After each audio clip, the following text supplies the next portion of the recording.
Good evening, boils and ghouls. Welcome to another Round the Clock Fright segment. My name is Kimberly, and today I am going to be reviewing the 2016 film called Hush. So it was another film that is currently on Netflix. I was recommended by Josh to check it out and give my thoughts on this movie. And I am actually quite honestly excited to talk about this film today. Compared to my last week's review on the 2015 film Knock Knock. So I am definitely super excited about that. Sorry.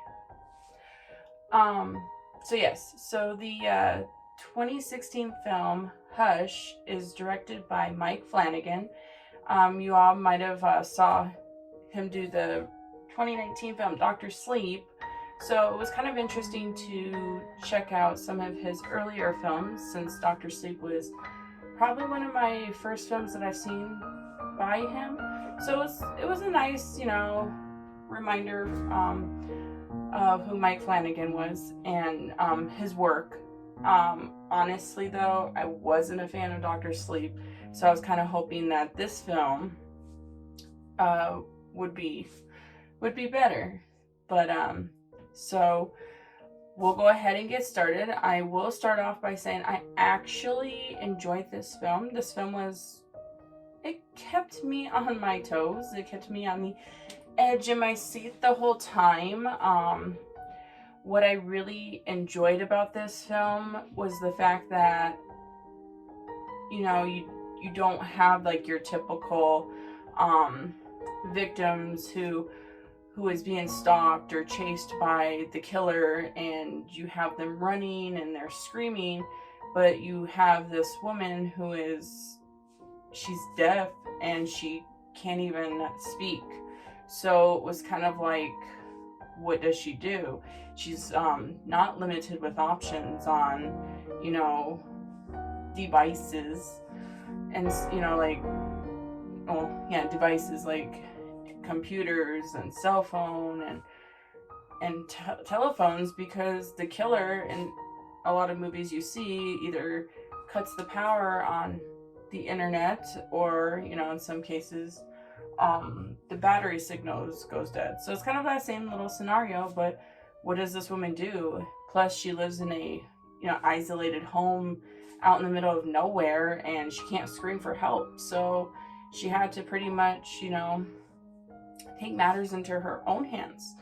So before I start getting into it and kind of confusing you on where I'm going, I will start off by explaining what Hush is about. So Hush is about this woman played by Katie Siegel. She also did films known as Gerald's Game, and she also did Oculus, which I knew I saw her face somewhere. But but yes, she's played by Katie Siegel. Her character's name is Maddie, and she pretty much develops back when she was 13, had meningitis, where she lost her hearing and her vocals, and I guess when they went in to do surgery, something went wrong and permanently caused her to go deaf and lose all sense of talking. So pretty much it revolves around her. She is a writer. She writes some novels, and as I said earlier, she does live in an isolated home out in the middle of nowhere. She doesn't have no boyfriend or friends that she lives with. I mean, she has a really nice neighbor that she lives next to, who she develops a friendship with. But so it's and as I said, she doesn't have a boyfriend, but you discover that she had a past lover from a year ago who still calls her and tries to hit her up as she avoids his phone calls.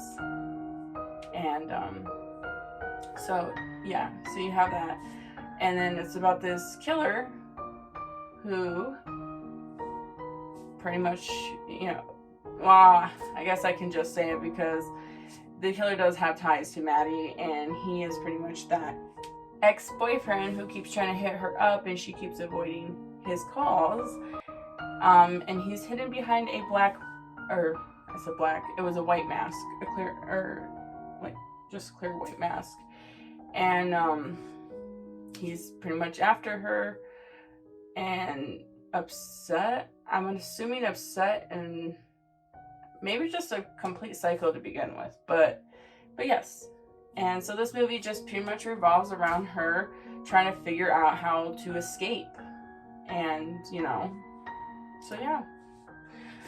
So I will start off by talking about the opening of the movie. So the beginning of this movie, you have Maddie's character in the kitchen. She's looking up a recipe, making dinner.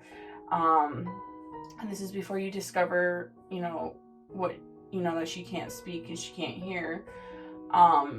And she's texting back and forth her neighbor next door, and she's telling her that she's gonna come by and talk to her. So she ends up coming by. They sit down, have a lovely chat. They talk about her book that she just published. And Sarah, that is her neighbor's name. And Sarah is, brushing up on some sign language so she can speak to her. I guess she takes some lessons through Maddie. So it was really nice. I really enjoyed their friendship. It was just so natural. And you could tell that Sarah really cared about Maddie. And that they were just really good friends. So I just love their friendship. It just reminds you of just your typical two girls,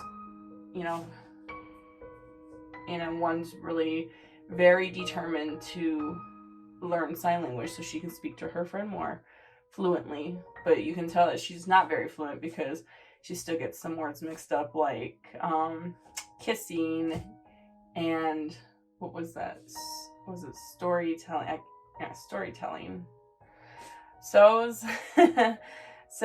you could tell she wasn't very fluent, but she's learning and she's determined. So, they pretty much end their note there as Maddie gives her her book, tells her to keep it. And she goes off home so she can wait for her husband, John. And yeah, so it pretty much goes from there. Oh, besides the fact that she almost burns up her house because she forgets her dinner in the oven. And then she's got this very loud siren. So she can sense the vibrations if something was to go wrong while she was sleeping. But yeah, I don't know. I just love the flow of the film. I mean, it does start off very eerie because of the music. You do sense, it's a horror film, so you just sense right off the bat, something's gonna happen. But right from the beginning, to me, it came off very eerie. Like, you're just waiting for something to happen. But like the first not even 5 minutes, sorry. The first 15-20 minutes into the film, we get introduced to the killer. You pretty much see Maddie in her kitchen. She's cleaning up her mess from her dinner dilemma. And you see Sarah running up to her door, pounding on her back patio door, like she's just being chased by someone. And then you see the guy come out in the white mask, and he pretty much grabs her and stabs her. Well, no, first he shoots her with an arrow because he's got a bow and arrow. And then he stabs her, and as all this is happening right outside her window, Maddie, with her not being able to, hear her screams, her cries, and her pounds, is very, secluded from this. She doesn't even notice it. She's just going on about cleaning her kitchen as her friend's being murdered, and the killer just drags her off, and it's like it never even happened, like nobody was even at her door. But then the killer notices her in the kitchen. At first you're thinking, okay, maybe it's just some psycho and he's now got a new victim he can go kill. But yeah, he's now determined to stalk her. He ends up getting into her house without her knowing as she's sitting on her couch writing her next story. And he grabs her cell phone, and since her cell phone is linked to her computer, she was still able to FaceTime her sister and do all that, do all the stuff on her computer as she would if her phone was right next to her. But he pretty much snatches her phone. She first discovers him when he takes photos of her in different places in the house and sends them to her through text, or sends them to herself through text, and she's getting them on her computer. Like I said, everything kind of goes down in the first 15 to 20 minutes of the film, but it didn't feel rushed to me. I felt like it was an even build up. The acting in the film was phenomenal. I mean, I had no issues with any of the acting. The main character, pulled it off really well, being this scared victim that's just trying to fight for her life. And Katie Siegel did really good. I hope I said that. I'm thinking Katie Siegel from... It's either Kate or Katie. I am so sorry if I'm like totally mixing them up. But, because Katie Siegel is from Married with Children. But, anyways, but yeah, so she did a phenomenal job. Even her neighbor friend, I can't think of the actress's name that played Sarah, she did a great job. Just everybody, like, I have not had one actor in this film that just, even the killer himself, just had me hating him. And at times I'm sitting there screaming at my phone. I had to watch it on my phone because my kids were awake, and I was not going to watch that for my kids. They're still very young. I'm screaming at my phone like, like, killer. So it was quite interesting. Like I said, it just kept me on my toes. I'm just wondering what's going to happen. Is she going to make it out? Is he going to get to her? I was not expecting, one scene I was not expecting, and maybe it's just my mind just automatically assumed that the killer killed him, was when Sarah's husband comes over, John. And I don't know why I just assumed that, he was already home and I guess the killer already killed him, but no, I guess he just got off work. He's coming over looking for his wife, and he realizes, he's very smart, and I liked his character because he was very smart. He was not buying anything this killer was telling him. The killer comes in acting as though he is the police and that he's coming to investigate this house that he got a call from. And the guy that supposedly he's saying that broke in charged at him, and that's why he's in the state that he's in, because he's got a stab wound and whatnot. And he tells John, can I use your phone so I can call for some backup? And just, you can sense that John's not buying it, but he's going with it. And when he discovers his wife's earring on the patio ground, it's when he knows that this guy is just full of crap. And this scene, like, it just infuriates me, because he was so smart, and he would have had the killer, because he had a rock and he was about to smash this guy's head with this rock, because he tells him that there is a key for entry under a rock on the bottom step. And as he's going down there to look for this key, he's about to smash him with this rock when Maddie's character comes up, starts pounding on the door, and he turns around, sees her, and the killer stabs him in the neck. And I was like, no. So that was very frustrating, to say the least. But yeah. And but then after that, you pretty much have the ending, which I really, really thought the ending was cleared up. And it just was a good, I don't know, I like the ending because it wasn't what I was expecting, but then again it was, because you see hundreds of horror films and you can see them going both ways. Killer kills the victim, and he's now on the loose, and there's dead bodies everywhere and police are pulling up. Or you just have where you have this badass heroine lead actor who just steps up and fights. So it's like, I did predict it, but I didn't, because it's like, it could go both ways. I think it was just because I enjoyed it because it was the ending I really wanted. And that was, her going down with the fight. So she pretty much discovers towards the end, because in the beginning it is mentioned that while she's writing her stories, she has this voice in her head that talks to her, that helps her come up with these ideas, and it just helps her with everyday life. But as she's sitting there bleeding out from the arrow wound, because he shoots her with an arrow earlier on in the film, and crushes her hand in the sliding glass door. So she's bleeding out, and she's just got merely minutes to live. And she's sitting there, pretty much about to die, because you can see her vision going out. And in her mind, her voice is telling her, what do you do? Well, you can't run, because if you run, he will kill you. If you stay, you die, because you're going to bleed out and die. And if you, what was the other one?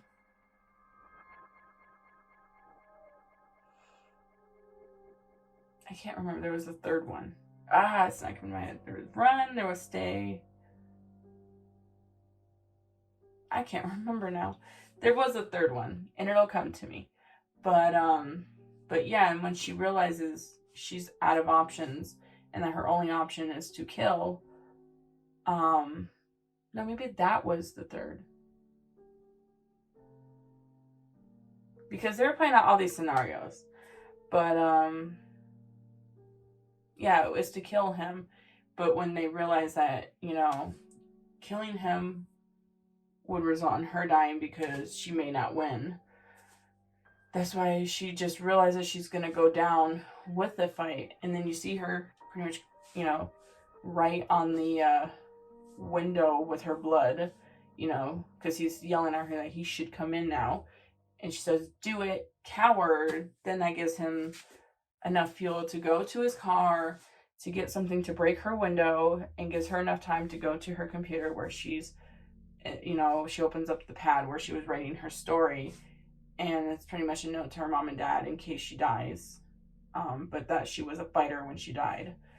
Then she crawls upstairs, goes in the bathroom, shuts the door, and pretty much has the knife ready for when he breaks in. And when he breaks in, she's losing pretty much her focus. And you're sitting there going, oh my God, she's going to die because she's losing a lot of blood. She's in the bathroom, holding the knife, ready to stab him when he comes into the bathroom. And as she's losing her focus because she's bleeding out, when she comes back into focus, she doesn't realize that he's already in there, but in the audience's mind, we already figured that he got in while she was unconscious there for a second. So he's behind her in the bathtub, and he whispers, and she whispers to her, even though she can't hear him, but she feels his breath on her neck, and as he's getting ready to stab her, it causes her to reflex, turn around as he just barely passes her with the knife and just stabs him in the chest. And then it just goes from there, just unravels to basically they're in the yard and he's strangling her, and she's about to lose the rest of her life because now she's getting flashbacks with her bleeding out. She's not going to live, but she manages to take that knife and stab him right in the neck, and he bleeds out and dies. At that point, I thought she was going to die too, so it was just going to be a equal killer wins, victim wins kind of thing. But no, actually, she was able to manage to fish for the cell phone in his pocket, call 911, and she actually walks over, sits down on her stairs, and you just see police, sirens coming down, or police lights coming down her street, and she's just sitting there. Her cat comes up, and she pets him, and there was your ending. It was just, I don't know. I guess, like I said, it was the ending that I wanted. I've seen too many films where the killer ends up killing the victim, and you're just like, you get a lot of that. You just once in a while want to see the victim win. And that was this movie. So it was definitely a good watch. And it did come to show that even though I only saw Dr. Sleep, that was directed by Mike Flanagan, that he at least had he had some other good films out there, and this was one of them. If you have not watched this film, it is on Netflix. I just watched it yesterday, the rest of it yesterday, and oh my gosh, I definitely want to buy this film to add to my horror DVD collection. So it was a good film. Overall, I would give it a 10 out of 10. Honestly, because I can't even think of anything that that was bad, something that I can critique on, because everything was really well put for this film. You had excellent actors, you had great special effects, just everything about it was definitely a good horror film. So that was my review on the 2016 film Hush. If you have any other comments, definitely leave some comments below. Any other suggestions for movies you would like for us to review, comment below. If you have not subscribed to our channel, feel free to subscribe. We do post reviews weekly. And as of right now, I am not sure what we're reviewing next, but it'll definitely be something good and something you will enjoy watching. Hope you all have a wonderful day, boys and girls. Stay spooky. Bye.